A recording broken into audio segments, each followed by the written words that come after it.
il sera question ici pour nous de vous présenter ce que c'est qu'un agent IA et son impact dans nos applications métiers. Donc, en fait, c'est un très gros sujet et nous l'avons subdivisé en plusieurs parties.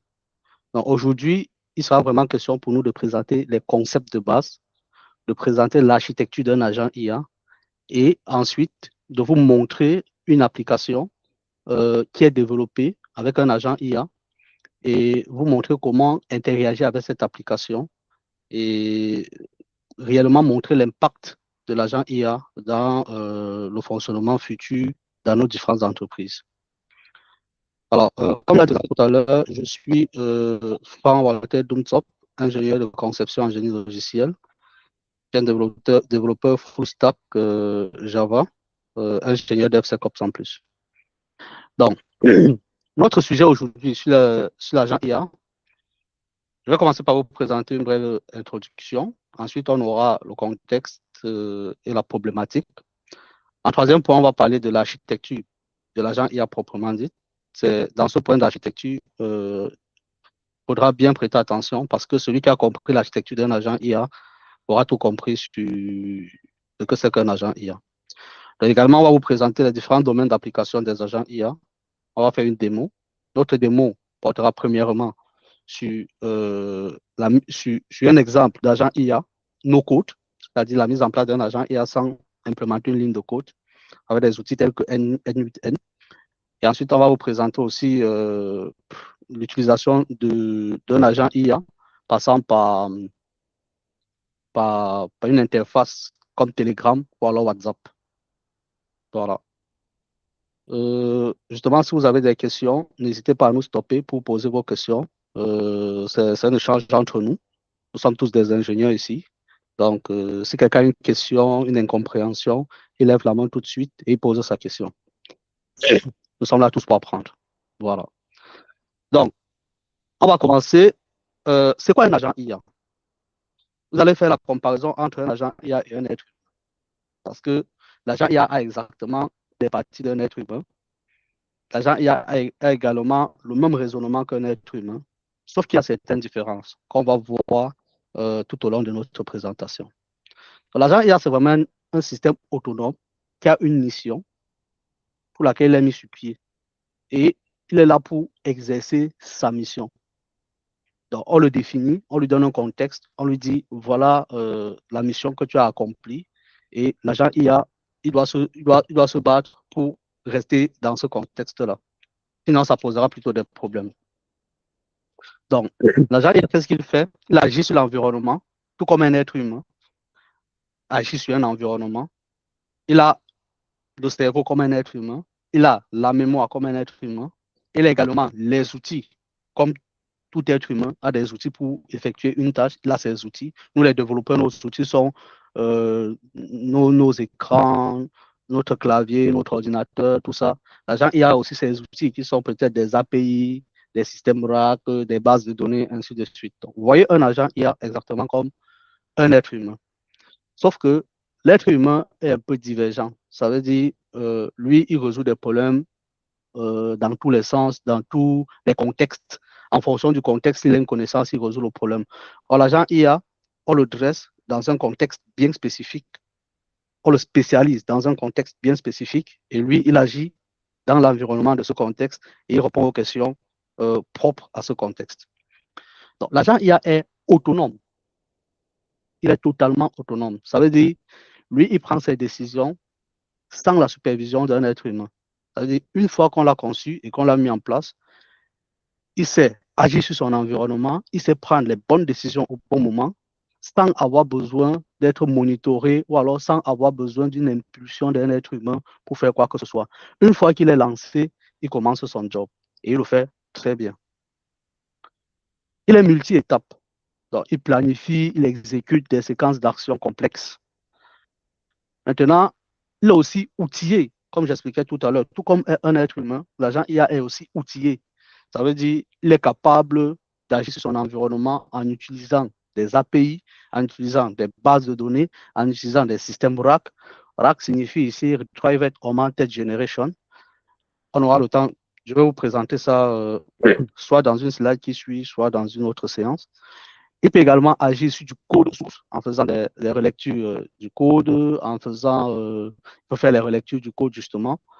Il peut également implémenter du code en fonction d'un contexte que tu lui demandes. Donc, okay, voilà, un agent IA qui est spécialisé dans le développement, développe-moi cette application comme ça, comme ça, comme ça. Lui, il va le faire tranquillement. Et tu peux lui dire que non, tu es juste un agent IA superviseur, tu vas superviser le travail qu'une autre personne a fait. Il va le faire tranquillement. Donc, lui, l'agent IA, lui, il n'a pas cette dimension émotive des êtres humains.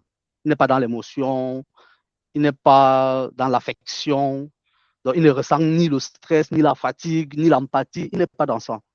Donc, une fois qu'il est dressé pour résoudre son problème, il résout son problème. Il ne doit pas se lever un matin et dire, ah, j'ai mal à la tête aujourd'hui, je ne peux pas travailler comme un être humain. Je ne sais pas si vous voyez où je vais en venir, parce que l'être humain, en fonction de son état de santé, en fonction de sa dimension de fatigue, en fonction de tout ça, ça peut soit augmenter sa productivité, soit réduire sa productivité. Or, l'agent IA, comme il n'a pas d'émotion, comme il n'a pas de stress, lui, sa productivité est constante. Donc, s'il sait faire quelque chose, il le fait. S'il sait développer, il va développer.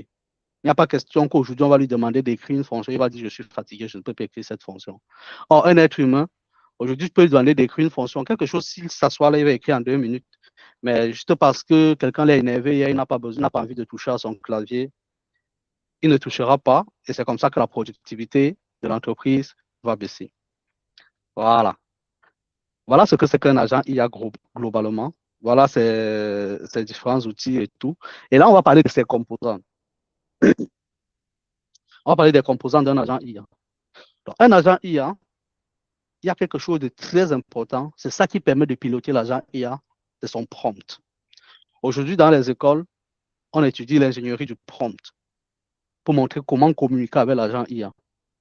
Donc, en fait, le prompt ici, c'est l'instruction, c'est le contexte qu'on passe à l'agent IA pour qu'il puisse le transmettre également à son cerveau. Comme j'expliquais tout à l'heure, l'agent IA a plusieurs composantes. Donc, il a son prompt, c'est de ça que je viens de parler, et également son cerveau, il a également sa mémoire. Il y a une grosse différence entre le cerveau et la mémoire. Donc, le cerveau de l'agent IA, ça sera des LLM, les Large Language Models. Ça peut être par exemple GPT-4o, ça peut être le LLM Llama, open source, ça peut être le LLM d'Anthropic par exemple. Donc, tous ces LLM qui existent. En fait, les LLM, ce sont des larges corpus de données qui se basent sur toute l'intelligence que l'être humain a produit depuis la nuit des temps. Ils ont été entraînés avec cette intelligence-là.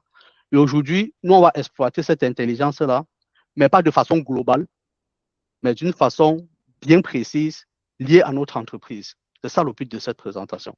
Alors, je dis, la plupart des gens, quand ils sont face à un agent IA, parce que ChatGPT ou alors Claude d'Anthropique aujourd'hui, ce sont des agents IA. Parce que derrière eux aussi, ils utilisent un cerveau, qui est le LLM qui est derrière cet agent IA. Donc, j'ai parlé du prompt. Dans la mémoire ici, ça permet à l'agent IA de garder la conversation qu'il a avec l'utilisateur. La mémoire permet à l'agent IA de garder la conversation qu'il a avec l'utilisateur. Ça veut dire qu'il écrit un message à l'utilisateur. Non, l'utilisateur écrit un message à l'agent. L'agent, lui, il récupère le message, il transmet le message à son cerveau, qui est le LLM, mais il garde le message que l'utilisateur a envoyé dans sa mémoire. Vous allez comprendre pourquoi il garde le message dans sa mémoire plus tard. Parce que c'est important de rappeler au LLM, c'est important de rappeler au LLM au cours de la conversation avec l'agent IA, voici les anciennes réponses que tu m'as données, voici les questions que l'utilisateur a posées, voici les anciennes réponses que tu m'as données. Et il sera capable de retransmettre ces mêmes informations à son cerveau. Donc, l'agent IA a également le corps comme un être humain. Sauf que son corps ici, ça sera la boucle de raisonnement. C'est sa boucle d'action. Donc, il va agir sur l'environnement. Il va prendre des décisions. Il va prendre des décisions pour dire, OK, mène telle action. Et une fois que l'action sera mener, il va avoir des observations en retour. Et ces observations, il va retransmettre les observations au cerveau. Le cerveau va analyser exactement comme nous, on veut résoudre un problème. Aujourd'hui, par exemple, si je décide de fabriquer une table, pour fabriquer une table, j'ai besoin des planches, j'ai besoin du marteau, j'ai besoin du clou. Ça, ce sont les outils dont l'agent IA a besoin aussi. Donc, mais qu'est-ce qui me dit que j'ai besoin d'une planche? Qu'est-ce qui me dit que j'ai besoin du marteau? Qu'est-ce qui me dit que j'ai besoin des clous? Ça, c'est mon cerveau qui agit sur l'environnement qui est autour de moi. Il réfléchit, il se dit, ah, je vois déjà une planche, je vois un marteau, je vois un clou. Ça veut dire qu'on permet de fabriquer une table.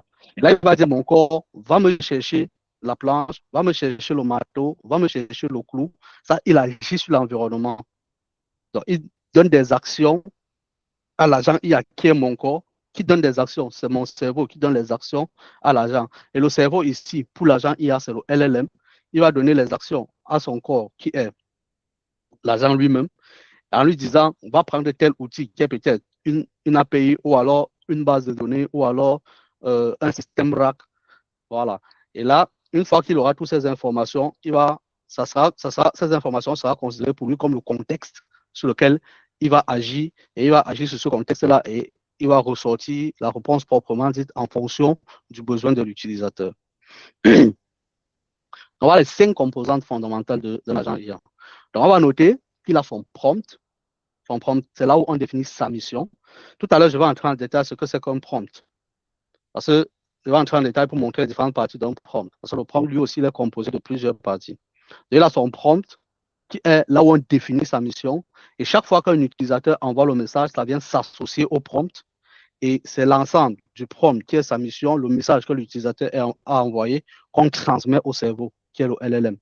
Et le LLM, c'est lui qui raisonne, il définit l'action à prendre.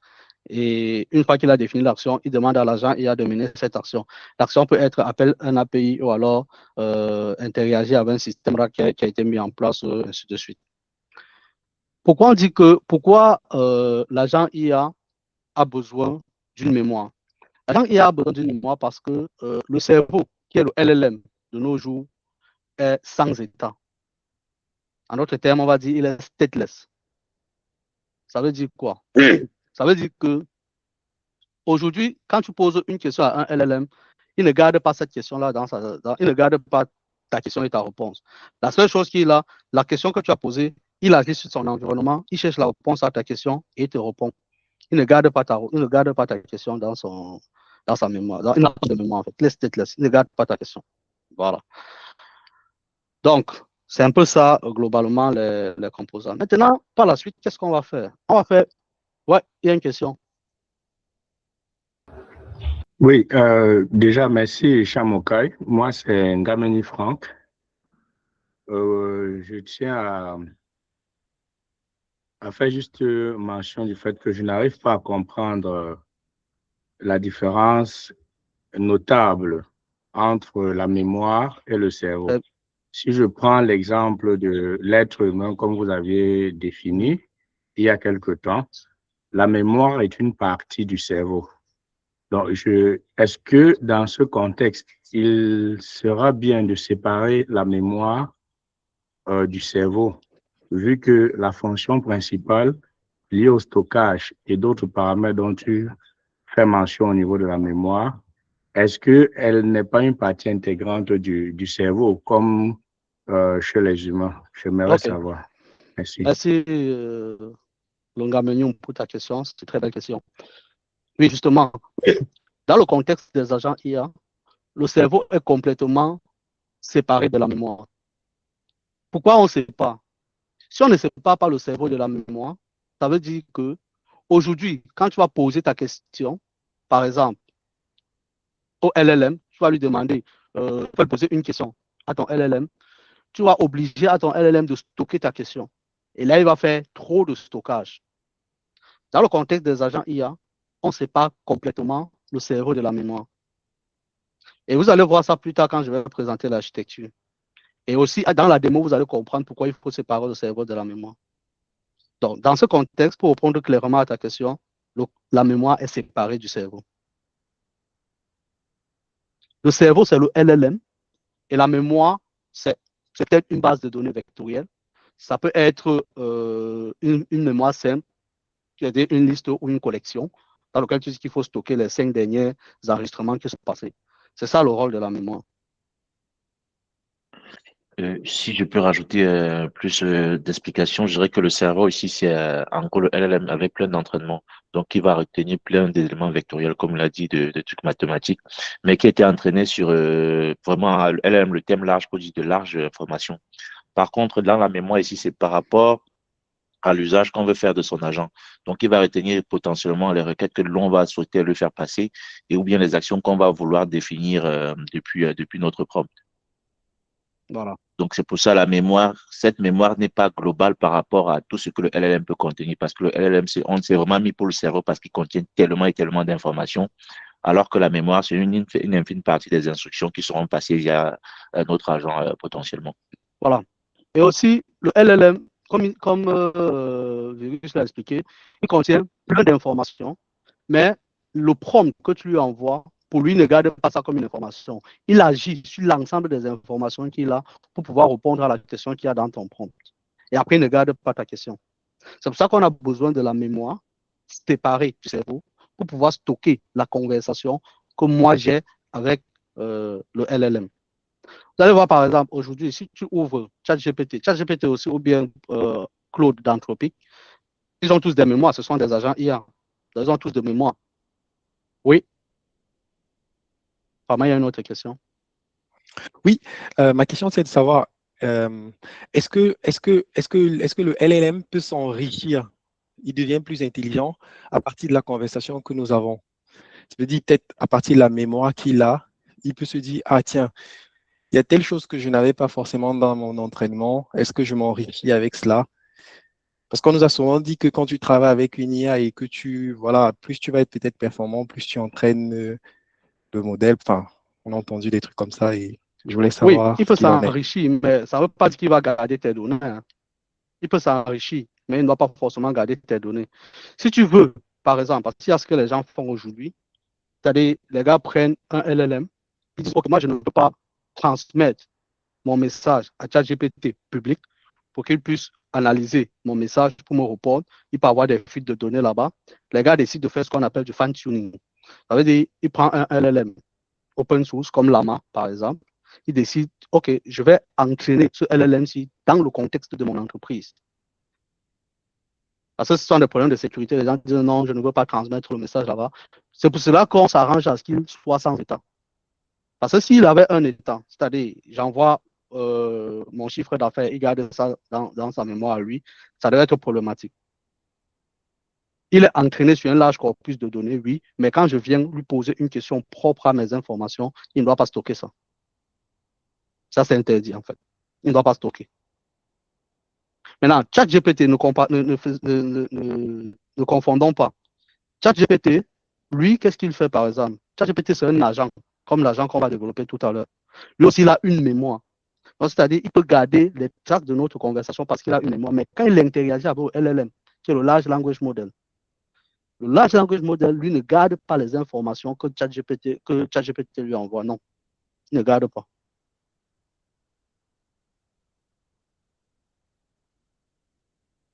C'est bon?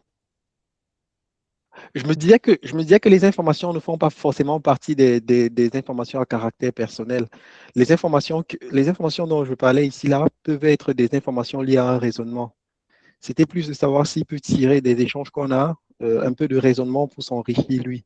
Je ne parlais pas forcément des informations sur les informations qui font partie des RGPD. Ah, oui. Si c'est par exemple un algorithme que tu essaies de travailler avec lui pour qu'il puisse s'améliorer dans quelque chose, ça, oui, il peut le faire.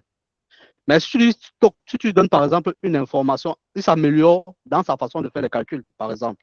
Ça, c'est oui, il peut le faire.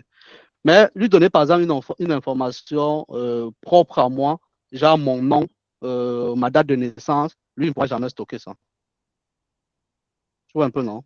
Donc, il ne pourra jamais stocker. Grosso il y a des informations à caractère générique qu'il peut enregistrer. Je pense que lorsque ChatGPT était encore pour les premières versions en mode non connecté, on avait la possibilité de discuter avec ses réponses, de le fait douter de ses réponses.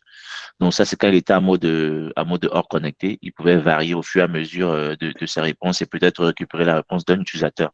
Mais là, ils sont passés à mode connecté déjà et là, ce qui fait que c'est un agent qu'au fur et à mesure, il va se baser parfois sur certaines informations réelles pour continuer à apprendre. Donc en fait, il ne cesse pas d'apprendre. Et ce qui fait qu'en fonction des informations que tu vas fournir, il va les vérifier. Si tel est le cas, il peut rajouter ça à sa base de connaissances. Et donc derrière, ça permet au LLM de continuer à s'améliorer. Donc, ça peut être des informations sur l'actualité, vu qu'ils sont passés à mode connecté. Ça peut être des informations vraiment diverses, mais c'est des informations en général qui ne sont pas personnelles. Parce que dès que ça va toucher le caractère personnel, il ne va pas les conserver. C'est à peu près ce que Frank Walter veut Voilà. dire. Et ça, c'est bon. Voilà. Merci. Là, on va passer à une comparaison en termes de productivité entre un agent IA et une personne. Là, j'ai pris le cas d'un développeur, parce que je suis un développeur. Et je sais que nous, les développeurs, on sera tous chassés des entreprises. Alors, je m'explique. Pourquoi les chefs d'entreprise seront fiers de passer aux agents IA?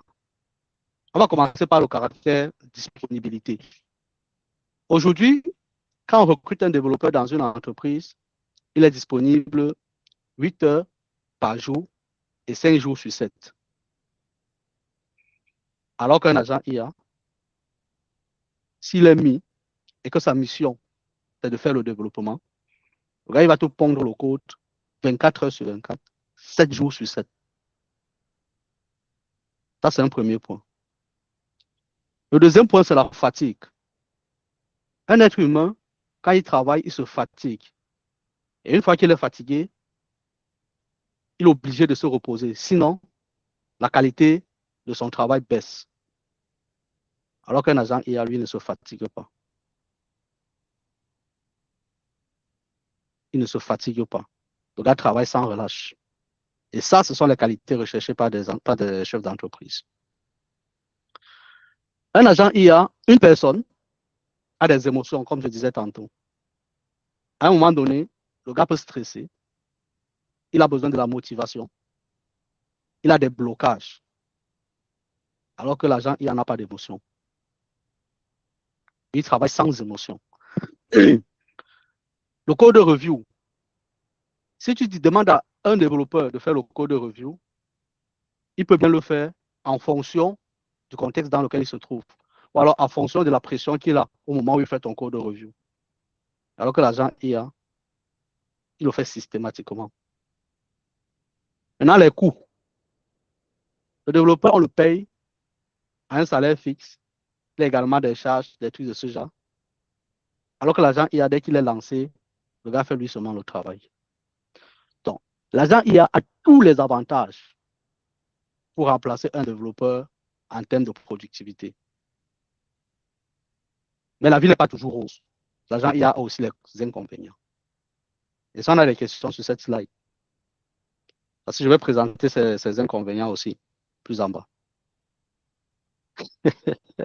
Pourquoi vous riez? C'est la vérité, c'est la triste réalité. Et ce n'est pas seulement les développeurs. J'ai pris l'exemple des développeurs pour dire que, bon, nous-mêmes, on est épargnés. Mais ça sera vraiment la plupart des corps de métier, que ce soit dans l'enseignement, que ce soit même dans la santé, que ce soit ainsi de suite. On va voir ça dans la suite. Continuons. Maintenant, on va parler des domaines d'application de l'IA agentique. Bon, j'ai cité quelques-uns, ce n'est pas tous les domaines ici. Donc, on peut appliquer l'IA agentique dans le domaine de la santé, dans le domaine de l'éducation, dans le domaine des finances, dans le domaine des services clients, dans le domaine du développement logiciel. J'ai partagé un article dernièrement avec un ami à moi où Amazon a chassé plus de 150 000 développeurs pour les remplacer avec des agents IA. Et chez eux, ils ont des agents IA qui font le développement et des agents IA qui font la supervision. Donc, on a un bloc d'agents qui développent, un deuxième bloc qui supervise le travail qui a été développé par ces agents-là pour se rassurer qu'il n'y a pas d'ambiguïté, quoi. Donc, dans le domaine de la santé, qu'est-ce que les agents IA font? Ils peuvent aider à faire le diagnostic, Ils peuvent analyser l'imagerie médicale. Ils peuvent faire le suivi personnalisé des patients en temps réel. Les agents IA font même des opérations à distance. C'est-à-dire, on développe un agent IA qui est spécialisé dans la chirurgie, par exemple, l'opération je ne sais pas trop de quelle partie du corps. Et une fois qu'un patient est malade à distance, quelque part, ce qu'on fait, on connecte notre agent IA, on lui donne les outils, le gars est connecté à distance, il fait son opération tranquillement. Vous voyez que les neurochirurgiens risquent de perdre leur boulot. Dans le domaine de l'éducation, les LMS, les tutoriels, les corrections automatiques, la génération des contenus pédagogiques sur mesure. On peut utiliser l'agent IA. Le gars peut utiliser un agent IA dans le domaine de l'éducation pour produire. Vous vous rappelez quand on était encore étudiant, on faisait ce qu'on disait, donnez-moi les anciens sujets. On se basait sur les anciens sujets. Or, l'agent IA, lui, il peut prendre les anciens sujets qu'un enseignant a produits et il te génère 150 autres sujets similaires à ces anciens sujets, mais qui ne sont pas exactement des questions qui émanent de ce sujet. Donc, ça veut dire, je prépare un examen, il y a juste besoin de prendre 5 anciens sujets de mon enseignant, je donne à mon agent IA, je lui dis, OK, voilà les anciens sujets de mon enseignant, voici les réponses qu'il avait proposées. Ce que je veux, c'est que tu me proposes 50 autres sujets dans le même domaine, des questions possibles liées à ce que l'enseignant a l'habitude de poser, des questions possibles. Le gars te sort 50 sujets comme ça et tu traites. Après, il corrige et ainsi de suite. Vous voyez que les agents IA peuvent remplacer même des répétiteurs. Dans le domaine de la finance, avec les agents IA, on fait la détection de la fraude.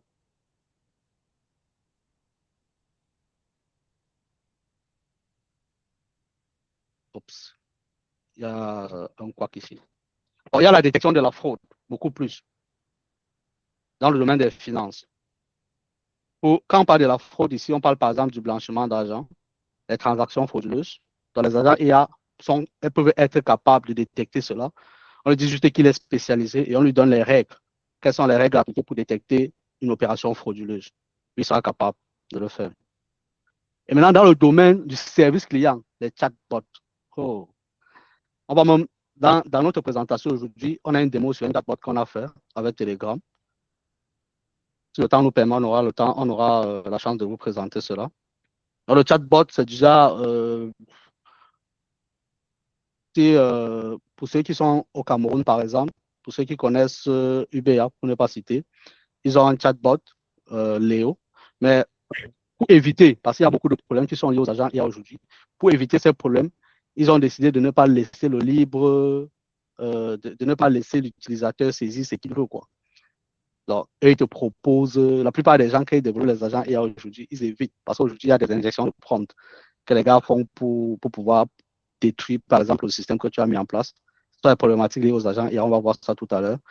Mais eux, ils mettent les messages prédéfinis, ce que l'être humain peut avoir besoin de saisir. Pour ne pas te laisser saisir n'importe quoi et donner à l'agent IA. Ce sont des domaines un peu critiques, quoi. Il faut faire attention. Dans le domaine du développement, j'en ai parlé tout à l'heure. Dans le domaine de la santé mentale, l'agent IA peut accompagner quelqu'un de façon émotionnelle, par exemple, peut faire les détections précoces en discutant avec toi. Il peut détecter est-ce que le gars s'il est stressé, est-ce qu'il est en début de stress, les trucs de ce genre. L'agent IA fait beaucoup de choses. Dans le domaine de la cybersécurité également, surveillance des menaces en temps réel. Oui. Oui, j'ai une question par rapport à la... Allô, vous m'écoutez? Oui. Parfaitement, vas-y, pose ta question. Oui, par rapport à la partie santé mentale, par exemple, bon, et peut-être d'autres. Sur les domaines purement scientifiques et linéaires, là, c'est très faisable. Mais les domaines qui nécessitent en fait, une interaction physique d'humain à humain, est-ce que vraiment l'agent IA peut remplacer comment dire, un être humain, quoi? Il faut le côté empathie aussi dans comment dire, dans les discussions pour un malade. Je veux dire, comment est-ce que, vu qu'en fait, lui, il est dénué d'émotion, comment lui pourra vraiment comprendre ce que toi, tu... Oui, il est tenu d'émotions dans la résolution de sa Mhm, tâche. Je ne sais pas si tu vois un peu la nuance. En fait, si on a dit tu es mhm, spécialisé de faire du développement logiciel, quand il va faire son développement logiciel, lui personnellement, il ne doit pas avoir les émotions, il ne doit pas se dire oh, je suis stressé aujourd'hui, je ne fais pas. Non. Lui, il n'est pas dans ça. Par contre, s'il accompagne quelqu'un, en fonction des réponses que tu lui donnes, il peut se dire ah, celui-ci est en début de stress. Ce n'est pas dire que lui, il n'a pas d'émotion, mais il sait détecter que toi, tu es en début de stress, par exemple. Et il peut te dire, ah, il faut contacter un tel ou un tel pour qu'on puisse te suivre. Tu vois? mhm. Donc, Ça va. en gros, ici, c'est le genre, ouais. En gros, tu peux également préparer un robot qui va, ou bien tu spécialiser, faire un agent qui sera spécialisé peut-être dans la lecture de ces émotions-là. Pourquoi? Parce que quand tu as des émotions précises, il y a aussi des hormones qui sont sécrétées en fonction de ces émotions-là. Donc, même à travers le sang, ça peut être pris. Donc, aujourd'hui, avec les IA, il y a plein d'intégrations qui peuvent être faites. Le champ est encore largement ouvert. Donc, pour dire que c'est possible de travailler sur un agent qui sera peut-être incorporé via un robot qui va juste récupérer le sang et essayer d'analyser le taux d'hormones qui sera produit ou bien qui est produit par un individu. Et en fonction de ça, il des seuils peut-être jugé que cet individu-là, peut-être Voilà. là, il est en train de nous faire une dépression. Ça peut être aussi soit à travers des réponses ou à travers les émotions, ensuite des questions qu'il va poser. Il va peut-être étudier le visage, certains le font déjà, étudier le visage pour voir quelle est la nature de ton visage au fur et à mesure que tu donnes des réponses, pour savoir si c'est de l'empathie, ce que ton visage traduit. Mais ça, c'est le genre, il faudra toujours former. Les IA qu'on a aujourd'hui, il faudra toujours le former. Donc, il faudra prendre un certain échantillon, le former pendant un certain temps pour l'apprendre à pouvoir décider comme ça plus tard. D'accord. Ok, Voilà. ok, ok. Donc, les agents IA, on peut les appliquer également dans le domaine immobilier. Donc, pour la recherche d'un bien, l'estimation des biens, le logement, l'automatisation des demandes administratives, tout ça. Pose des questions à l'agent IA en fonction de la zone, tout ça, il peut te renseigner. Dans le domaine de la logistique, dans le domaine de la recherche scientifique. Et là, on va entrer dans le vif du sujet. Parce que là, je vais vous présenter l'architecture d'un agent IA. Voilà l'architecture d'un agent IA. Alors, dans l'architecture d'un agent IA, on a l'être humain, c'est lui l'utilisateur. Et c'est lui qui va communiquer avec notre agent IA. Alors, pour communiquer avec notre agent IA, l'être humain envoie un message.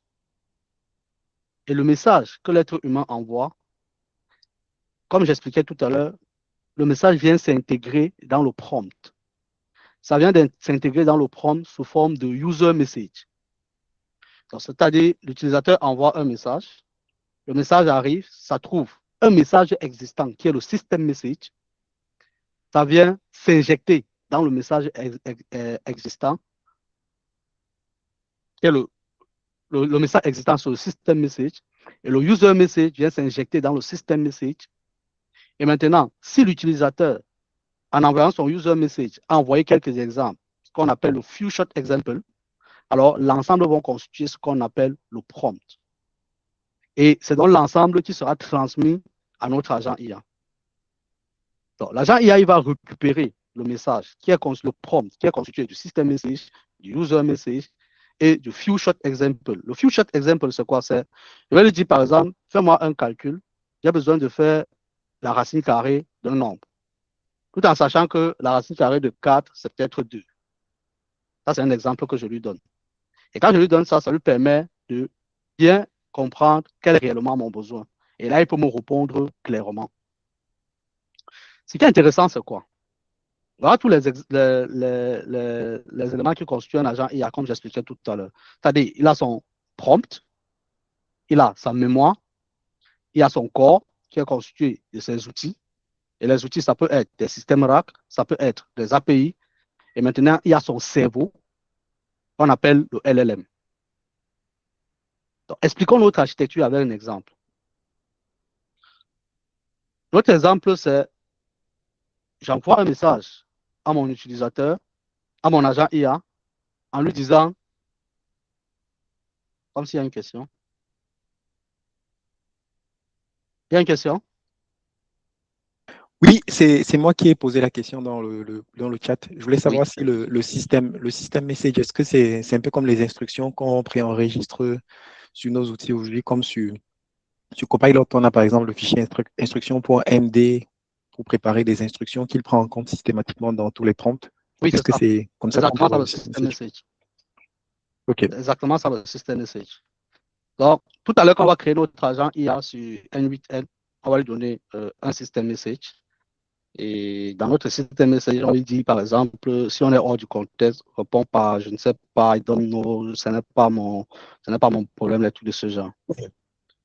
Donc, on va prendre un exemple concret. L'exemple concret, c'est, j'ai une application que j'ai développée. Mon application permet de lister les utilisateurs, les élèves, par exemple. Ça permet de lister les élèves.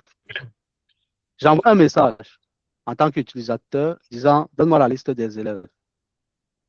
Or, dans le système message de mon agent IA, j'ai spécifié que lui, il est spécialisé dans la gestion des élèves. C'est ça son contexte. Il est spécialisé dans la gestion des élèves. Et là, quand il va envoyer mon système message, je vais lui dire, donne-moi la liste des élèves. Ce qu'il va faire, comme il est spécialisé dans la gestion des élèves, on lui demande la liste des élèves. Bon, dans ce cas, par exemple, on n'a pas besoin de spécifier l'exemple, le future example. On s'en fout. Lui va récupérer le message. La première des choses, il va récupérer le message, il va le stocker dans sa mémoire comme question. Pour dire, voici la première question de l'utilisateur. Question 1, il a demandé la liste des élèves. Première question. Et une fois qu'il a stocké le message dans sa mémoire, qu'est-ce qu'il va faire? Il va transmettre.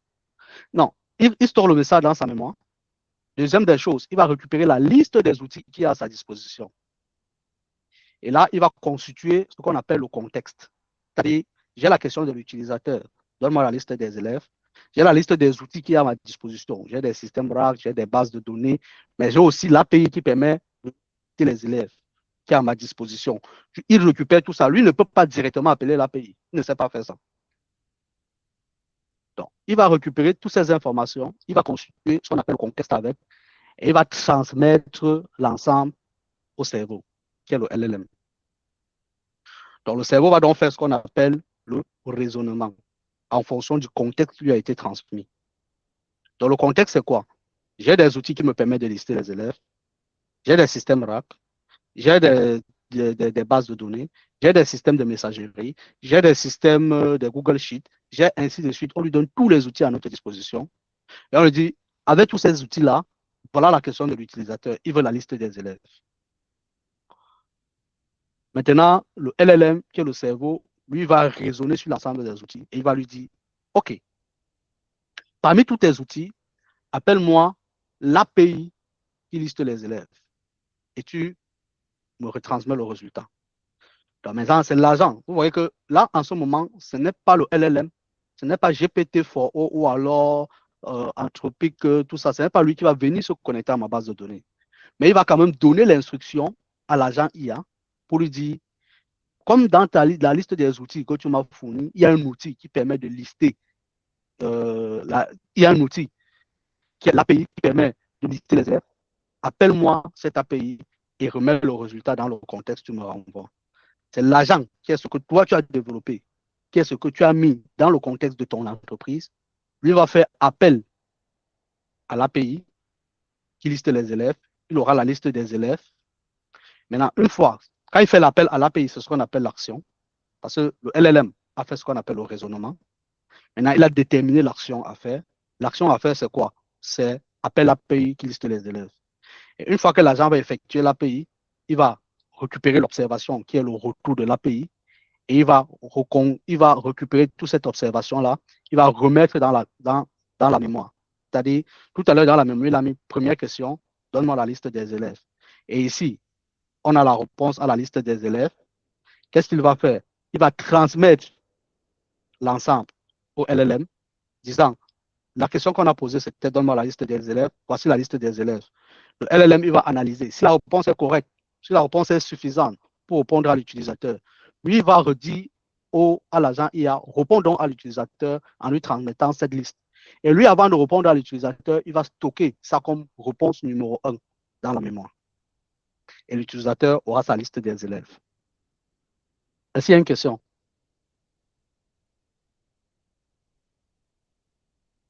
Pas encore. OK. Oui. S'il y a une question. Oui, Walter. Oui, une fois de plus, merci pour cette brillante présentation. Je reviens, peut-être je suis un peu embrouillé par le chemin que tu as eu à mettre. Oui. Déjà, la séparation entre l'agent mémoire et LLM, ça me cause un peu un problème. Mais sinon, je voulais savoir, peut-être partant de la question, tu vas essayer de comprendre ce que je suis en train de dire. Comment est-ce que cet agent ou un agent décide de raisonner ou bien d'utiliser un outil ou même encore de communiquer avec un autre agent? Quand je vois sur l'image que tu Oui, as ça, je vais expliquer ceci mentionné après. Oui. E2E. Oui, ça, je vais expliquer après. OK, d'accord. Voilà. Voilà, tu peux une très bonne question. Je voulais vraiment savoir parce que les cerveaux sont un peu détachés et je voulais comprendre dans un cas de figure où il y a plusieurs agents, comment est-ce que ça va se passer? Merci. OK. Là, tu poses une très bonne question. Déjà, première question que tu as posée, c'est comment il fait pour utiliser les outils? Alors, aujourd'hui, j'aurais dû mentionner ça ici. Aujourd'hui, normalement, Anthropic a mis sur pied un protocole qui est le protocole MCP, qui veut dire Model Context Protocol. C'est grâce à ce protocole que les agents peuvent se connecter à des outils externes. L'agent lui-même peut avoir ses outils. Par exemple, un être humain, des outils qu'il a à lui-même, il a ses mains, il a ses yeux, ça se considère comme les outils. Avec ça, il peut agir sur l'environnement et récupérer les observations. Mais il peut aussi avoir des outils externes, comme par exemple le marteau, ce qu'on parlait tout à l'heure. Il peut avoir l'outil externe qui est par exemple sa voiture, qu'il utilise pour se déplacer, pour aller d'un point A à un point B. Il peut avoir des outils externes, tellement d'outils, parce qu'avec le protocole MCP, les agents ont une infinité d'outils. Parce qu'un outil qui existe, qui est une application qui a été développée dans les années 60 par une entreprise, ils peuvent juste exposer cette application sous forme de serveur MCP. C'est ce qu'on va voir tout à l'heure d'ailleurs dans la démo. Ils peuvent exposer ça sous forme de serveur MCP et l'agent exploite ça comme outil. Maintenant, pour le raisonnement, lié à ta question, pour le raisonnement, le LLM a juste besoin prompt pour faire son raisonnement. Il a besoin du prompt. Ça veut dire, quand tu lui poses la question, l'ensemble de ce qu'il reçoit, c'est sur ça qu'il raisonne. Il raisonne sur ce qu'il a reçu, sur le contexte qu'il a reçu. Et le contexte sur lequel il doit se baser pour raisonner, c'est l'agent qui fournit. L'agent lui dit, voici mon système message, voici le message de l'utilisateur qui est, donne-moi la liste des élèves, voici les outils que j'ai à ma disposition. Il récupère tout ça, il constitue ce qu'on appelle le contexte avec, et il transmet au LLM. C'est le LLM qui fait le raisonnement. Et le LLM, lui, va dire, OK, il analyse, et il va déterminer quelle est l'action à prendre.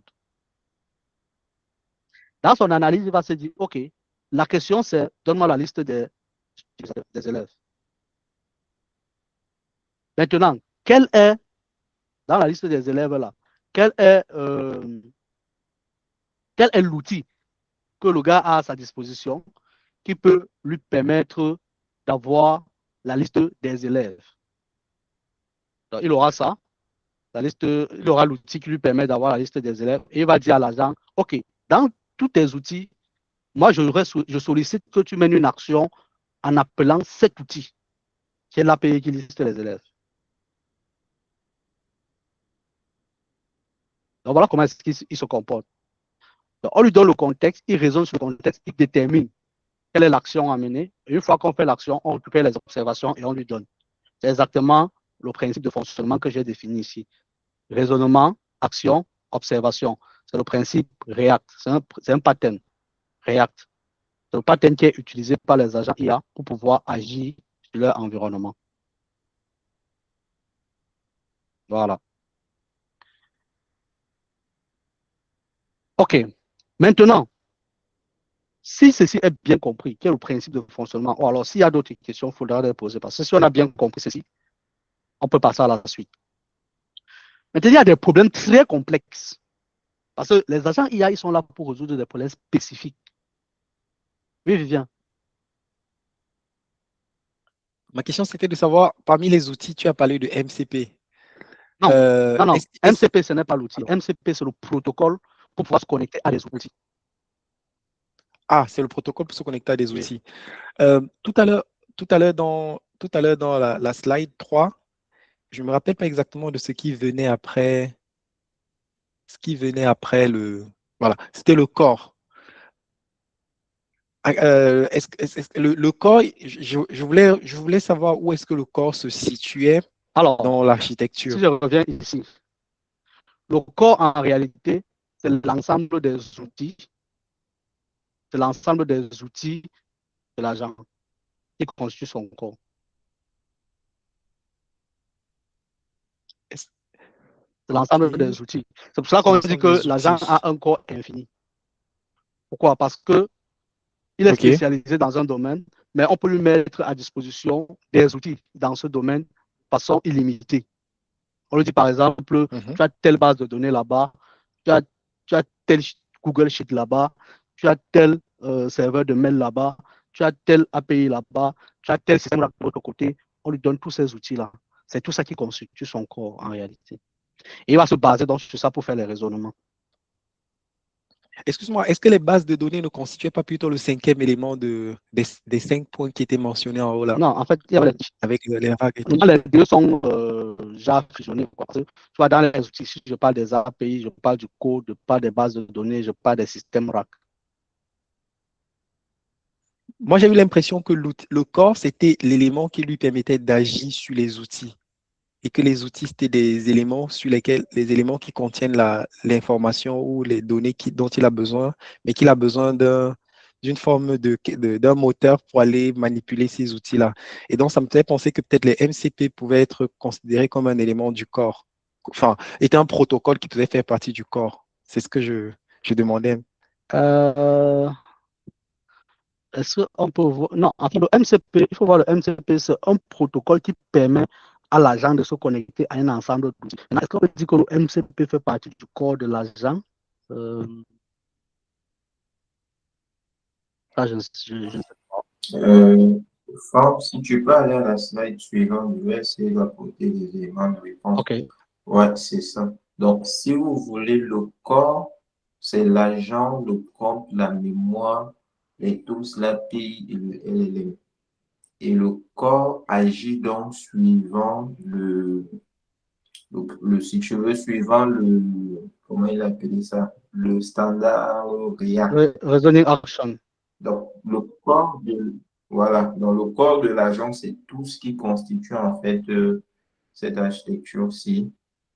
Et il agit donc suivant le standard React. C'est-à-dire que lorsque tu poses une question à l'agent, il va utiliser l'ensemble de son corps pour te répondre.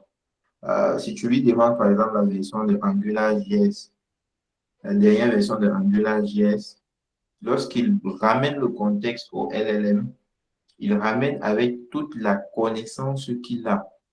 Et la connaissance qu'il a est stockée dans le prompt, dans les tools dont il dispose. Donc, la connaissance qu'il a, il le ramène au LLM pour enrichir la base de connaissances du LLM. Parce que le LLM, c'est vrai, il est entraîné, mais il n'est pas forcément entraîné sur tout. Donc, une fois qu'on ramène cette connaissance-là, en plus de son entraînement, il va se servir des données de l'agent pour inférer, c'est-à-dire pour construire la réponse par inférence. Et c'est là qu'il va produire donc une observation. L'observation peut être une réponse directe ou ça peut être une action. Donc, l'action va donc retourner vers l'agent, l'action qui consiste à dire j'ai trouvé un outil qui est capable de répondre à ta question. J'aimerais que tu utilises cet outil pour me donner davantage de données. Donc, il va renvoyer l'outil à l'agent. L'agent va effectuer l'action, c'est-à-dire appeler l'outil. l'outil va répondre en envoyant une observation. Toutes les réponses sont Voilà. des observations. Et lorsqu'il répond en envoyant une observation, il envoie l'observation au LLM. Le LLM va de nouveau raisonner et renvoyer une réponse ou éventuellement vous poser une question en passant par une action. Donc, c'est tout ce mécanisme de fonctionnement du corps qui fait en sorte que l'agent fait une boucle, si tu veux, une boucle de réflexion sur elle-même en utilisant les éléments qu'elle a en sa possession pour répondre à l'utilisateur. Je ne sais pas si c'est clair. Voilà. Donc, c'est un peu ça le principe de fonctionnement. Mais il faut voir, je ne sais pas si on peut dire que le protocole MCP fait partie du corps, mais pour ce qui est du fonctionnement du protocole MCP, son rôle vraiment, c'est de permettre à l'agent de se connecter à des outils externes. Je vais d'ailleurs montrer ça dans la petite démo que j'ai préparée. Ça veut dire, je vais concevoir un agent IA très rapidement avec N8N. Et dans cet agent, je vais connecter une application Spring Boot que j'ai développée, une simple application. Je vais lui donner l'application qui permet de lister les élèves, justement. Et là, je vais demander à mon agent de me donner la liste des élèves. Et on va voir ensemble comment il fait le raisonnement. Parce que avec N8N, on voit comment, premièrement, le message est envoyé à l'agent. L'agent store le message dans la mémoire. Ensuite, l'agent cherche les outils disponibles et il revient encore voir le LLM. Le LLM, ainsi de suite. On voit vraiment l'interaction entre les différents composants. Voilà. Est-ce qu'il y a des questions? Voilà, je disais tantôt. Maintenant, ça, l'agent IA, lui, il résout un problème bien spécifique. Maintenant, il peut avoir des gros problèmes complexes à résoudre. En ce moment, il y a Google qui a créé un nouveau protocole, qui est le protocole A2A, Agent to Agent. Donc, ce protocole donc, permet d'exploiter l'intelligence collective des agents, c'est-à-dire ça met les agents ensemble sur une table, ça leur pose un problème, eux, ils raisonnent entre eux en fonction des connaissances de tout un chacun pour essayer de trouver une solution à la problématique. Est-ce qu'il y a une question encore sur cette slide?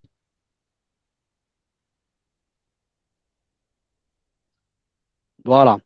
Bon, ici, par exemple, je présente juste une architecture RAC ici. C'est-à-dire quoi? L'architecture RAC, ça exploite toujours les agents IA. Là, je vais juste vous présenter un autre outil, parce que tout à l'heure, j'ai parlé des RAC. Dans ces outils ici, je parle des RAC, ainsi de suite. Et également, ici, j'ai parlé des RAC. Il faut que je vous explique un peu ce que c'est que les RAC. Nous, on va revenir sur ça en détail dans une autre présentation. En fait, ici, j'ai mon agent IA. Ici, j'ai une interface de chat qui permet de communiquer avec mon agent IA.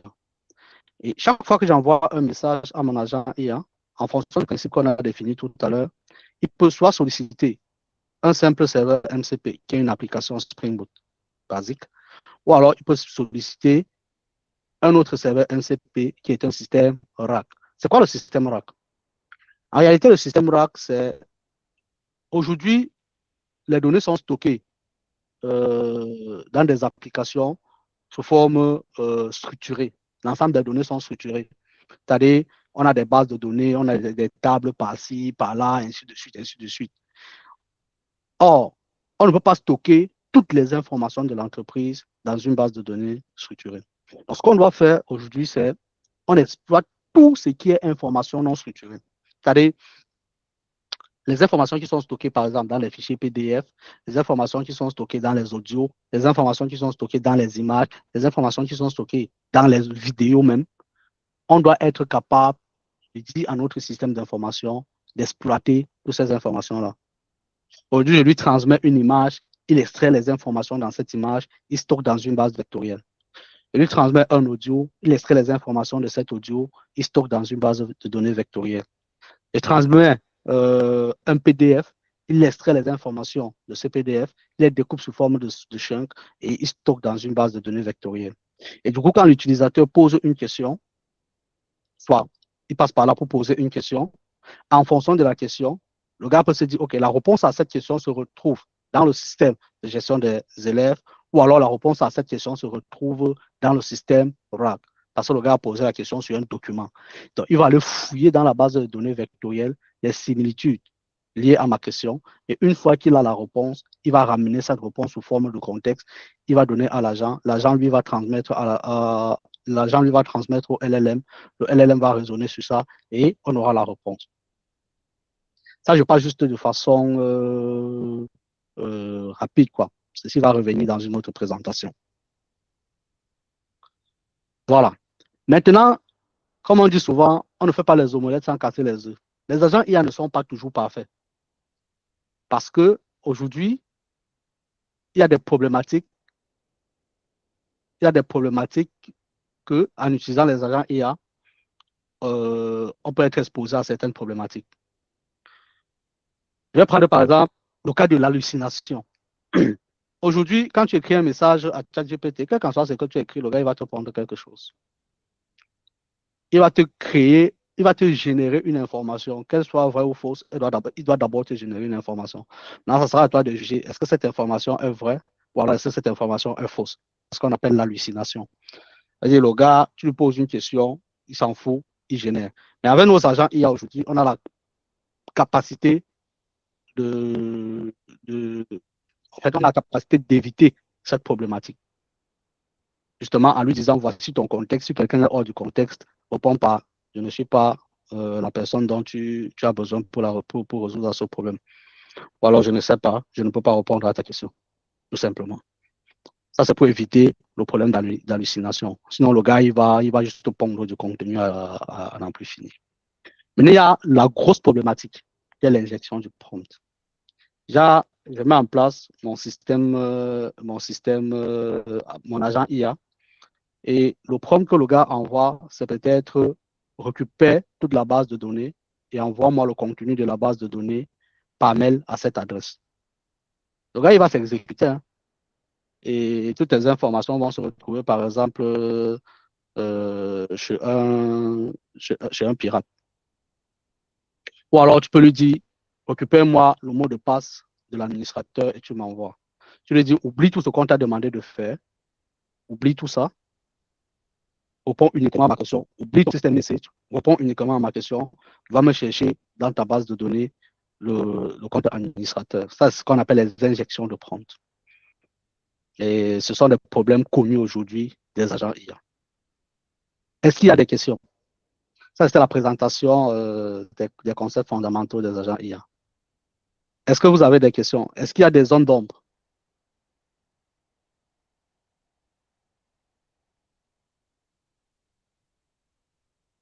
OK. Il n'y a pas de questions pour le moment. On va faire une petite démo. Alors, notre première démo, ça sera avec l'outil N8N.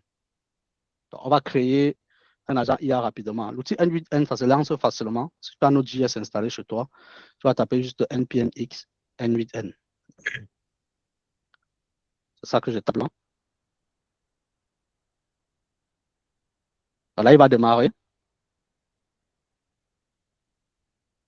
J'espère bien.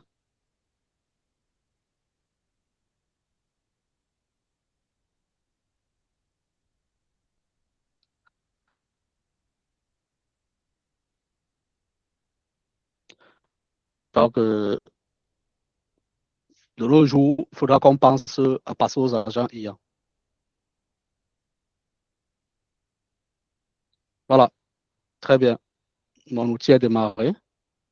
Donc là, ce que je vais faire, je vais juste copier ce lien.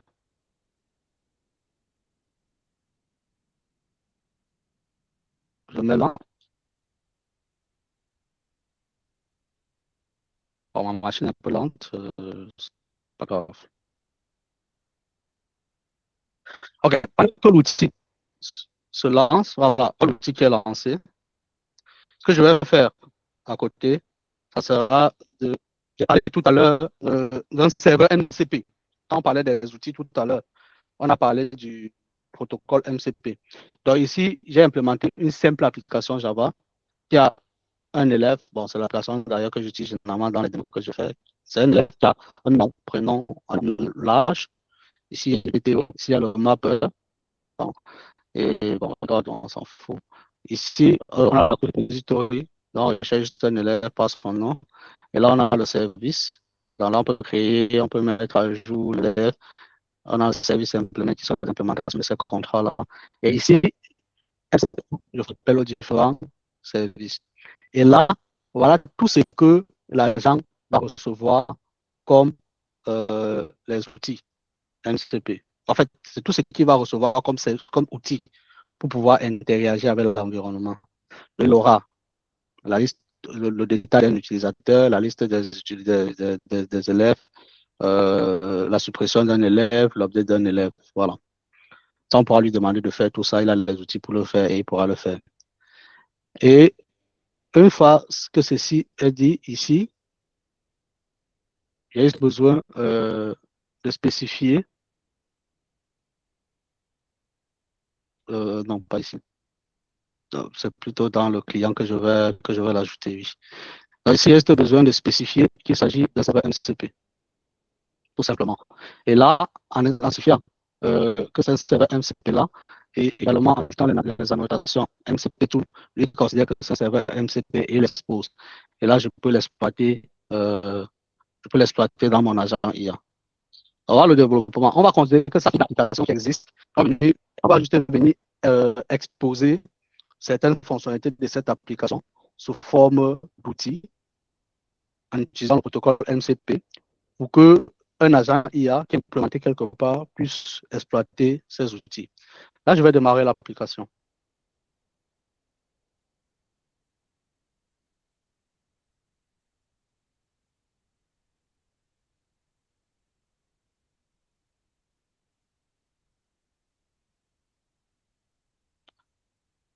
On se fait avec Spring Boot, comme je disais tout à l'heure.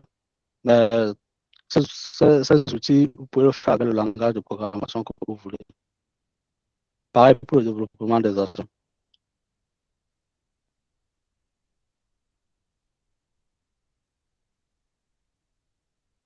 OK. Donc là, il a démarré, il écoute sur le port 80-98. Donc, je vais revenir sur N8N. Étant sur N8N, donc, je vais créer un nouveau workflow. Dans le workflow, tu peux lui donner plusieurs étapes. Hein. Donc, je vais créer un nouveau workflow. Et ici, qu'est-ce que je vais faire? Ça sera un chat. Le premier élément de mon workflow. Un chat event. Voilà, tout simplement. Voilà, il est là, mon chat event. Donc, quand je mets le chat event, c'est pour dire, OK, je peux passer par là pour interagir avec mon agent IA. Là, si j'écris un message, rien ne peut se passer parce que bon, il va recevoir un message, il n'y a pas de suite. Il ne saura pas quoi faire avec mon message. Donc, il reçoit le message, mais comme il n'y a pas de suite, bon, il va juste me dire qu'il a reçu le message avec succès. Là, il n'y a pas de souci. Donc, la deuxième étape de mon workflow, ça sera d'ajouter un agent IA. J'ajoute un agent IA. Voilà. Et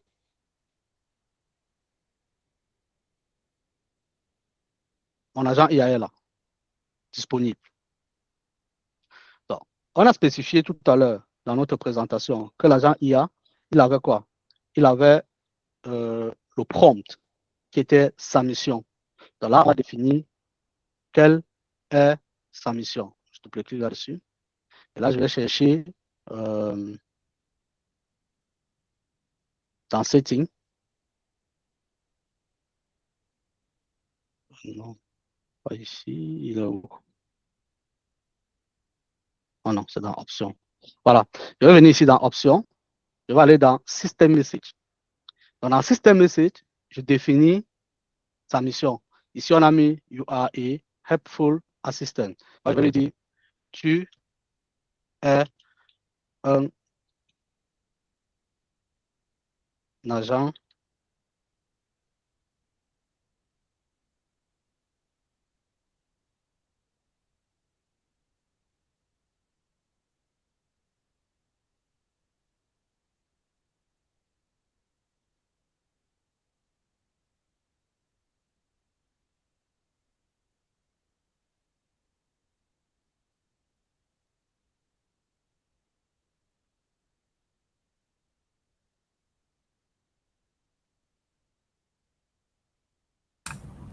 assez standard. Oui, allô, Walter, c'est parce que si tu parles, on ne t'entend pas. Peut-être un problème de connexion. Ouais, sans doute.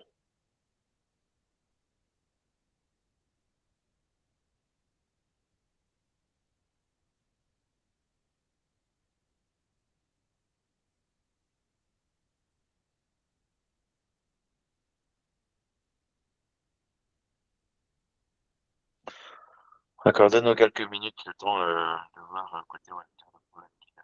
S'il vous plaît.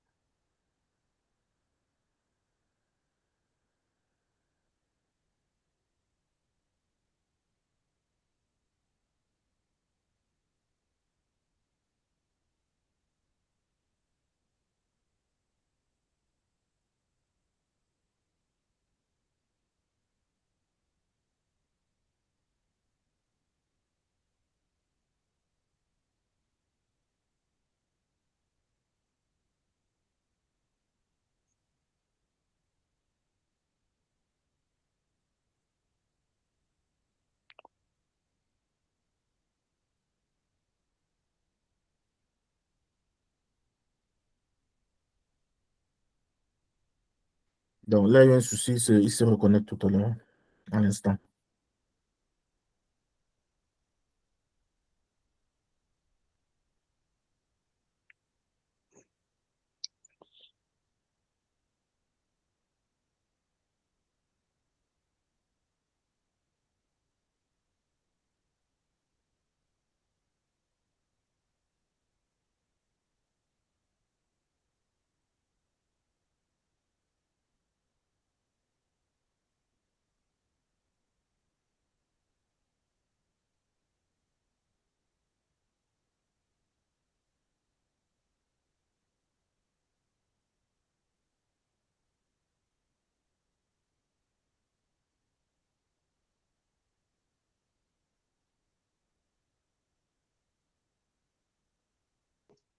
Allô, vous m'entendez? Ouais, là c'est mieux. Désolé, je ne sais pas ce qui m'a éjecté, je ne sais pas ce qui s'est passé. Je me suis déconnecté là. S'il vous plaît, dites-moi si vous voyez mon écran. Oui, ton écran est visible. Et, je crois qu'on a une question également encore de Franck. Désolé, je ne sais pas à quel endroit je me suis arrêté. Dites-moi. Oui, c'était où tu voulais configurer Le le système message, message. le système Ok. message, oui. Ok, s'il y a une question, on pose d'abord avant que je continue alors. Désolé. Il y a une question? Quelqu'un a une question? Je ne sais pas si son bras s'est baissé, mais je crois que j'ai dû voir lever des Pangamis, donc sûrement alors une erreur. Ah si, il a mis dans la conversation. Une Ah. question là, ça, ok. D'accord. Bon, là, je vais spécifier le système message. C'est là où je vais. Voilà. Et ici, j'ai écrit, tu es un agent expert dans la gestion des élèves. Si la question est hors du contexte, réponds pas, je ne sais pas. Ça, c'est le système message que je lui donne. C'est ça. Alors, une fois qu'il a le système message, on a dit tout à l'heure quoi? L'agent ne peut rien faire sans son cerveau. Tout comme un être humain. Si tu n'as pas de cerveau, tu ne peux rien. Donc là, on va lui doter d'un cerveau. Et le cerveau, c'est le LLM, qui est le chat model. Donc là, je vais lui donner un cerveau. Je vais utiliser OpenAI. Voilà. Gemini 3, GPT-4o, GPT-4 par exemple, oui. Et là, j'ai déjà mon compte de OpenAI que je spécifie. Et là, il est doté d'un cerveau. Mon agent IA est doté d'un cerveau. Là, je peux lui poser une question maintenant. Là, Franck Gameni, tu avais une question tout à l'heure par rapport au cerveau et la mémoire. Voilà, le cerveau est séparé de la mémoire ici. Voici la mémoire. Je vais lui poser une question. Je vais lui dire bonjour, j'ai 25 ans, par exemple. Là, il va prendre la question, il va transférer ma question. Et comme on a dit tout à l'heure, le gars va répondre en me disant bonjour, comment puis-je vous aider en tant qu'agent expert dans la gestion des élèves? Tu vois, il connaît son contexte. Je vais lui demander quel est mon âge.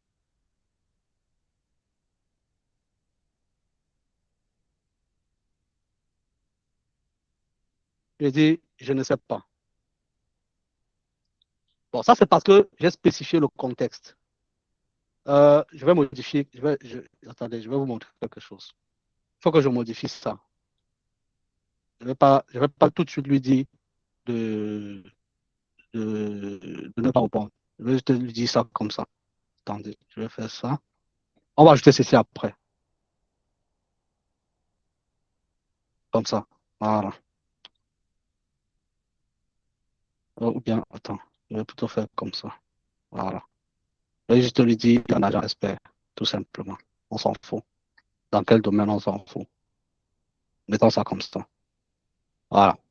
Donc, le gars, il est juste un agent expert. Je vais encore. Maintenant, il a répondu par je ne sais pas. Je vais lui dire OK. Bonjour, je m'appelle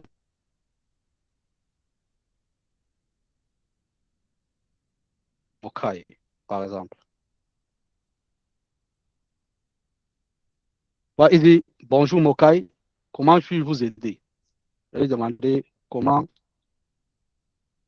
je m'appelle.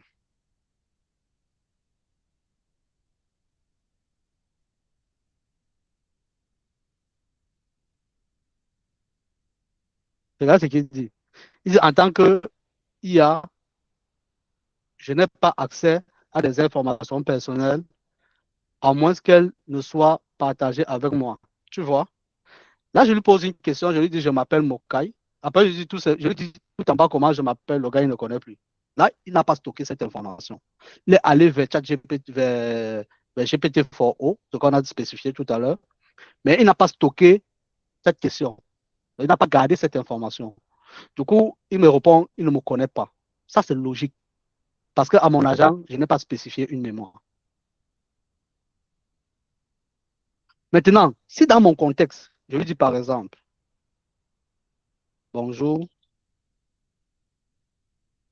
oui, oui, Oui, Walter, oui, merci déjà pour la présentation que tu es en train de te battre, hormis le petit désagrément qu'il y a eu. Je vois nettement la différence entre le cerveau et la mémoire. oui. Mais dans le contexte dont je définissais les choses, c'était plus dans la portée où est-ce qu'on peut avoir plusieurs mémoires de stockage et comment est-ce qu'on peut définir le type de mémoire? Est-ce que c'est une mémoire longue, courte? Je ne sais pas trop. Très Je bien. voulais juste en savoir parce que OK. je me dis si la mémoire est longue, il peut avoir plus de temps de recherche pour avoir une information. Voilà, ça c'est bien. Merci. OK. Justement, tout à l'heure, quand je vais définir une mémoire, on va choisir le type de mémoire ensemble. Je vais d'abord définir une mémoire simple qui peut garder au trop 5 messages, mais on peut définir, je vais vous montrer les différents types de mémoire que présente N8N. Donc maintenant, si dans le contexte, je dis par exemple, bonjour, je m'appelle Mokai, et directement, je lui pose la question, comment je m'appelle? Je m'appelle Mokai, point. Comment je m'appelle? Là, il va me répondre. Parce que dans le contexte, au moins, il sait comment je m'appelle. Il va me dire, tu t'appelles Mokai. Cette information n'est pas dans sa mémoire, hein. C'est juste que dans le contexte, j'ai fourni mon nom et je lui pose la question par rapport à mon nom. Ça, il peut répondre parce qu'il a l'information dans son contexte. Maintenant, on va faire ça autrement. Je vais donc ajouter une mémoire à mon agent IA. Donc, je vais donner une simple mémoire. Et le contexte Windows, c'est la taille d'informations qu'il peut garder. Donc, il peut garder jusqu'à 5 messages. Voilà. Donc, une fois que le gars a la mémoire maintenant, votre agent IA a la mémoire, je vais lui dire bonjour,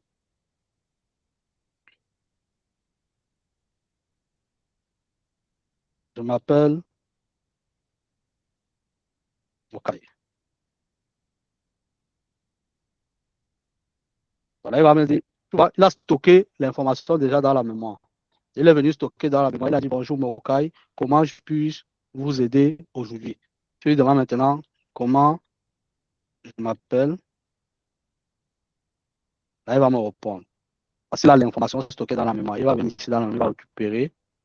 OK, vous venez de me dire, vous vous appelez Mokai. Voilà, il a une mémoire. Il s'est gardé l'historique de la conversation. Et comme il renvoie ça au LLM sous forme de contexte, le LLM peut répondre. Maintenant, ce qu'on va faire, c'est doter notre agent IA.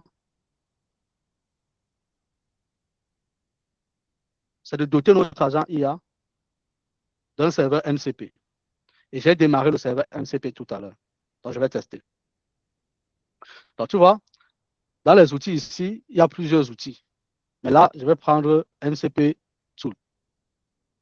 Et là, il faut que je spécifie quelle est l'URL de mon serveur MCP. HTTP localhost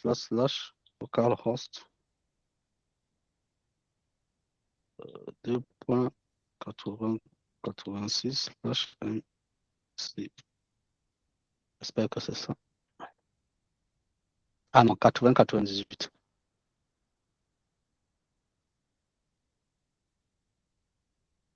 Voilà.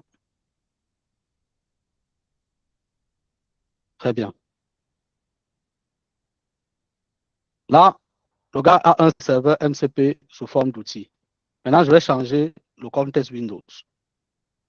Je vais lui dire il est un agent expert dans la gestion des élèves. Parce que là, je veux qu'il interagisse uniquement avec mes données. Je veux qu'il soit spécialiste uniquement dans le contexte de mon entreprise. Je ne veux plus qu'il aille fouiller les informations n'importe où. Non. Si ce n'est pas dans son contexte, il te rejette directement. Voilà. Et là, si je lui demande, je lui dis par exemple, donne-moi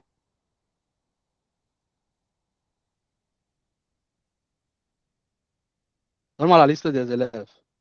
Là, à ce moment, qu'est-ce qu'il va faire? Il va interroger le client MCPC pour récupérer la liste des élèves et il va me redonner la liste des élèves ici.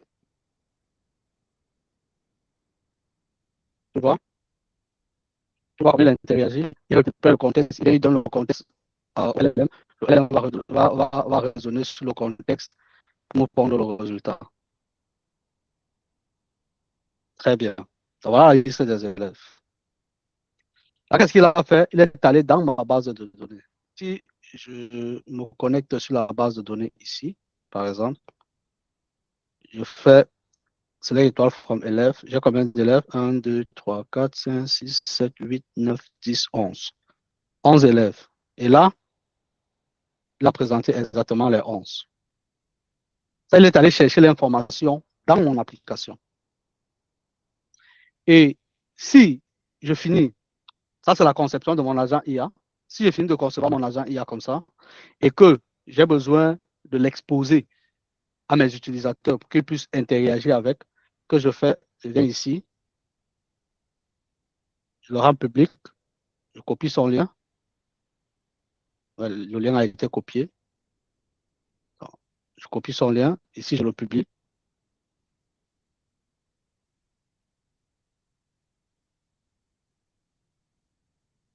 Très bien. L'agent IA est publié, et maintenant, je peux l'ouvrir sous forme de chat. Et là, j'ai accès à mon chat qui me permet d'interagir avec mon agent IA et d'interagir également avec l'ensemble des outils que j'ai mis sur pied à cet effet. Donc ici, je peux lui dire, donne-moi la liste des élèves.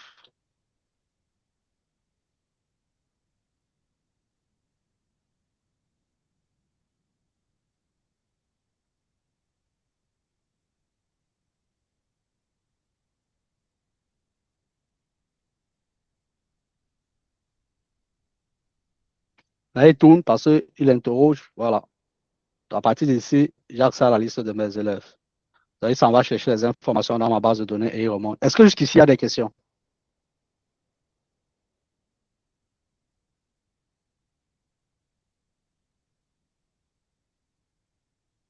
Allô? Est-ce qu'on a des questions jusqu'ici? Pour l'instant, je n'en vois pas. Très bien. Alors, ce qu'on va faire donc, c'est de montrer que on peut interagir avec notre agent IAC sur un client sous forme de chatbot, un client comme Telegram et autres. Mais pour ça, il faudra que je démarre une autre application. On va revenir sur ça en détail plus tard. Je vous montre juste que c'est possible et on reviendra sur ça en détail plus tard. Voilà, je vais ouvrir le deuxième serveur MCP.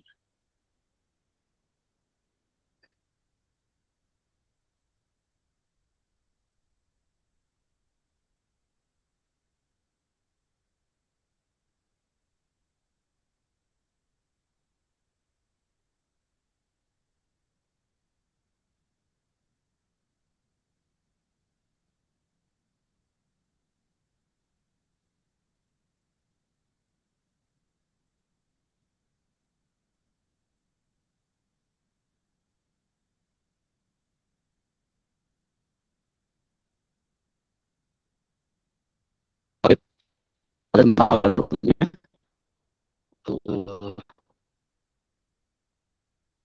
deux serveurs sont disponibles. Là, je démarre le bot.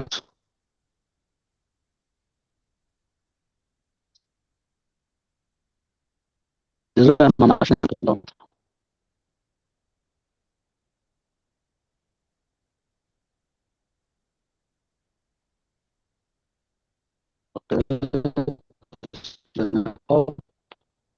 Je démarre encore. Voilà, parce que je sais pas, donc, comme ça, ça va faire l'objet de votre présentation aussi. On ne peut pas rester un jour, ça va être très, très long.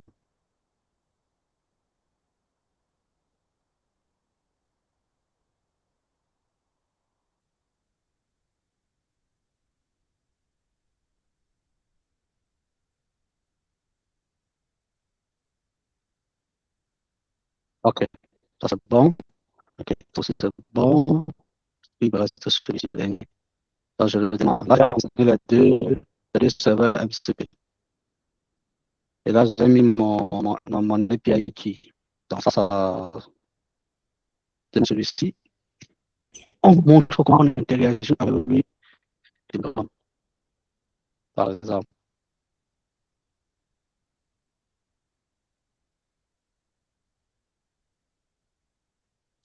Une fois que ça c'est là, il faut évidemment, il doit lui aussi récupérer tout le contexte. Bon, ça c'est différent de M8N, hein. C'est juste un projet. Voilà, tout est démarré. Je viendrai ici. Si j'ai un télécran ouvert quelque part. Oui, ici, très bien.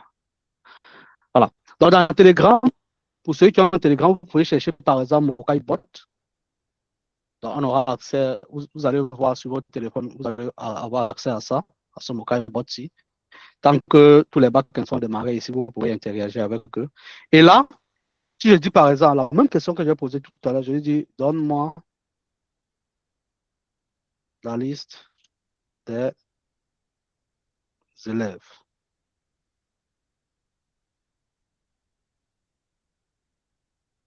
Voilà. Là, il me donne la liste des élèves. Les 11 élèves qu'on a dans notre chat, c'est la même chose qu'on a dans Telegram, ici. Donc, si quelqu'un a Telegram, la personne ouvre, il cherche chatbot, il cherche Mokaibot, et il essaie de lui dire de créer un élève. Il spécifie. Il peut dire, par exemple, crée-moi un élève qui s'appelle, il donne le nom, le prénom et il donne son âge. Et là, je vais vous montrer dans ma base de données comment l'élève sera enregistré. Est-ce que quelqu'un a un Telegram? Quelqu'un veut tester?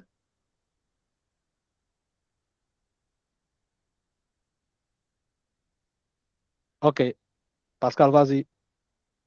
Tu ouvres ton Telegram, tu recherches Mokaibot. Tu dis par exemple, comme ce que je suis en train d'écrire ici, crée-moi un élève, crée-moi l'élève, on va dire ça comme ça.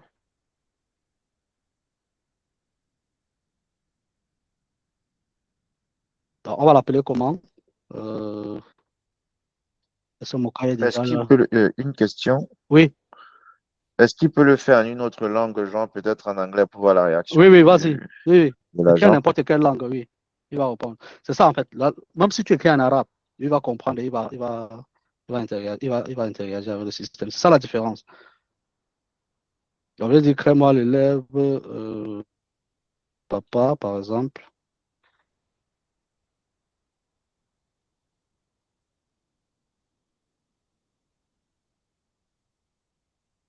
Le nom, c'est papa. Le prénom, c'est papa aussi, oui. Âge, 10 ans, par exemple. J'envoie une instruction comme ça. Voilà, il me dit, l'élève papa a été créé avec succès. Donc, si je reviens ici, j'interroge ma base de données, je vais bien voir l'élève papa qui a été créé avec succès. Donc, si quelqu'un d'autre peut faire un test, donc c'est autant de choses qu'on peut faire avec les agents. Et ça, c'est un exemple de bot, quoi. Maintenant, tu crées un bot comme ça, il s'interconnecte avec la base de données de ton entreprise, il fait des trucs sur ta base de données, quoi. Des questions que tu poses, tu peux lui demander de modifier l'élève papa, et tu lui donnes plutôt le nom, tu lui dis ça, modifie l'élève papa et donne-lui l'âge 15. Tu avais une instruction comme ça.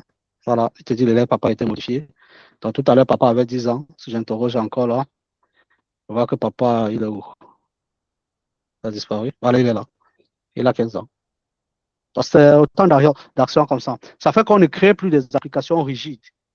Tu crées une application qui ne peut que afficher un ensemble de menus fixes. Ici, aujourd'hui, le domaine d'exploitation des agents IA, c'est tellement large. Donc, je crée mon application aujourd'hui, je l'expose sous forme de bot, j'interagis avec ma base de données, je pose des questions que je veux, je mène des actions que je veux, ainsi de suite. Est-ce qu'il y a des questions?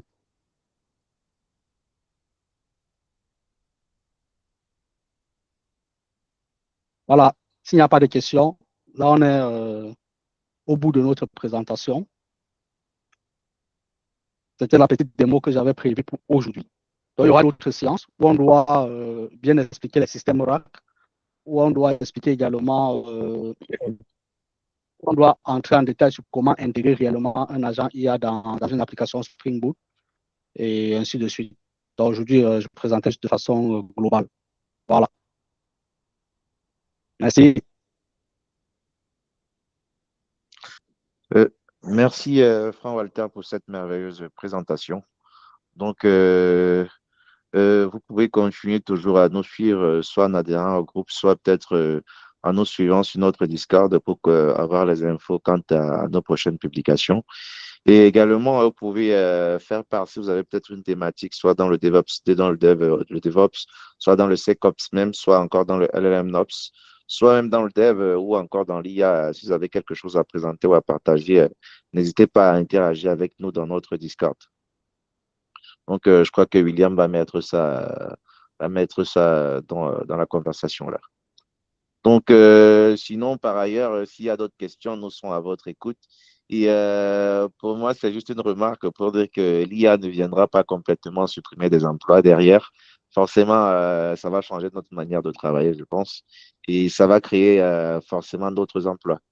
Donc, forcément, il y aura forcément des mainteneurs qui vont travailler sur la couche contrôle, comme c'est déjà le cas avec certains réseaux sociaux, notamment X, anciennement Twitter, où il y a plein de développeurs qui travaillent plus sur la couche contrôle pour apprendre ou pour entraîner l'IA à pouvoir détecter certaines images sensibles et les bloquer directement. Donc, forcément, il y a d'autres métiers qui vont naître avec. Donc, pour moi, n'hésitez pas aussi derrière, si vous avez des questions, à nous contacter dans notre Discord. Donc, je n'en dirai pas plus, juste vous souhaiter un excellent week-end. Donc, s'il y a encore des questions, on va prendre 2, 3 et ensuite, on va se dire au revoir et à la semaine prochaine.